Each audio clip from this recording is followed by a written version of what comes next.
Well, Bernard Tomic has won the Battle of the Brats with a straight sets win over fellow Aussie Nick Kyrgios at the Kooyong Classic in Melbourne today. He secured his 6-3, 6-4 victory with a sneaky trick serve, which didn't impress the crowd.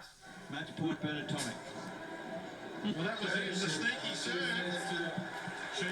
Well, there you go. I reckon that sums up Bernard Tomic and Nick Kyrgios.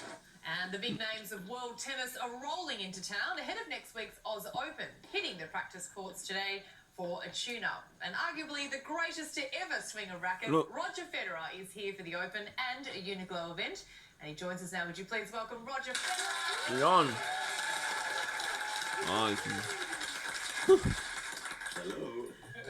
Roger, welcome to the show. You're currently on 99 career title wins. Will you leave Australia with 100? Oh, that would be beautiful. I don't know. I'll try my very best. It's been a great season again last year and obviously the year before that. But yeah, this is a new one. Started well at the Hopman Cup in Perth, and I'm feeling really good in practice here so far in Melbourne. So yes, it will be great, and I'll try my very best, and we'll see. All right, and Roger, of the 99 that you have so far, which is your favourite? And before you answer, I'd like to remind you that you are in Australia, and it's pretty much exclusively an Australian audience watching this. Right, so of course it was the Australian Open last the year before that when I beat Rafa in that epic match. Of course it was. No, that was definitely top 5 wins of my life. It was like the fairy tale. So yes, I'll give it to you because I'm doing Australian TV. So yes. Roger, one of the things I love about you and love watching about you is that for everything you have done, you've still got all of the passion, all of the emotion, and that you don't mind a cry at the end of it. Are you someone that just sort of naturally likes to let go? I'm not sure. I don't know. I think emotions are nice, and I maybe came to realize a long time ago when I had my really big first emotional win. Maybe it was also one of those when I beat Sampras at Wimbledon in 2001. I couldn't believe that you could be actually so happy and start crying. And in a way, I was happy. I did that because it becomes more memorable, you know, sort of when you let go instead of holding it in. But I know everybody is different. Some people, even if they wanted to, they couldn't do it. So for me, it's different. It's not like I'm looking for it. It's uncomfortable when it happens when you lose. But yeah, it's I'm maybe, I guess, an emotional guy, and I don't mind sharing it. And sure, it's been awkward or a little bit embarrassing at times as well, but it is what it is. What do you like in the cinema when you're watching a sad movie, Roger? Do you let go then too?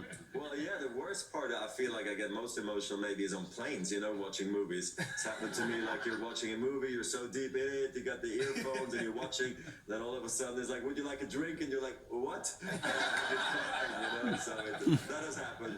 That's not a good look. Well, I came here, Shay, we love your passion for the game. And if you're a Roger Federer fan or any tennis fan, we know when you walk on the court, you are driven to win. Do you understand other competitors in the tennis world? We're not naming names, but who maybe don't have that passion to win. Like, can you relate to that? I can, yes, because sometimes He's you on. get tired and sometimes you traveled a lot and it's maybe just another extra tournament. So it's a lot to ask for sometimes from certain players, but at the same time, it's our hobby that became our dream job. So then you got to also ask yourself the question, isn't it easy to get excited and motivated? So I understand where it comes from, but at some point, you know, I took a decision to take the other direction, just say like, I will not allow it to happen anymore. I will always put in best effort. I've learned it over the course of my career, and thankfully today I'm more known for my good performance than for my lackluster performances. I think you're also really known for being a gentleman on and off the court. Why do you think it matters still that there are people that behave, I suppose, properly? I think it's really important because I think a lot of children look towards us athletes or, let's say, famous people. Also parents, you know, come up to me a lot and say like, oh, I'm so happy that, you know, they have you or another famous person as a role model. Because for me, role models were also very key and very important to push myself to become either a better person or a better player, better athlete. So I do believe it's still extremely important, even though I also, again, understand the other side of certain athletes where it's almost too much of a burden to always be able to control themselves. But the good thing for me, it comes naturally. I don't have to change. At the end of the day, all I can do is be myself and try my best, and remind myself that the sport will always be bigger than you, but you are probably someone's favorite, and for those people, I think it's important to have a good look. Yeah. And for us, it's an absolute pleasure to be chatting to you. And we'd like to think you've come on the show just for a bit of fun and to promote the Australian Open. But is there a sponsor at all that you'd like to mention anywhere along the way? I see you wearing a University of Queensland shirt. Would you like to mention those guys? Uniqlo gets confused here in Australia with the university. I can't believe that. But anyway, that's why I'm putting it right here on the chest so you can actually read it. And it's a really wonderful partner for me. They like their sports and they like being in tennis, which is great.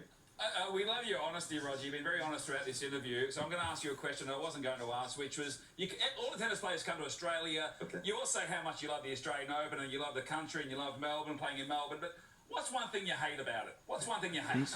The heat. The heat. Where do we start? No. I think the thing is here at the Australian Open, and look, I called it a happy slam. It's a great event.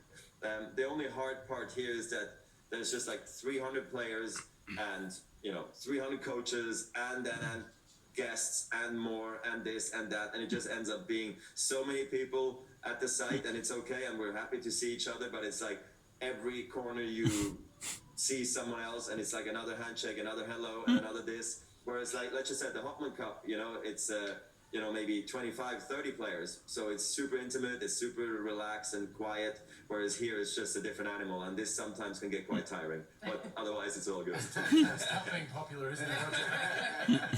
Always such a joy to speak to you, Roger. Good luck, and thanks so much for speaking with us.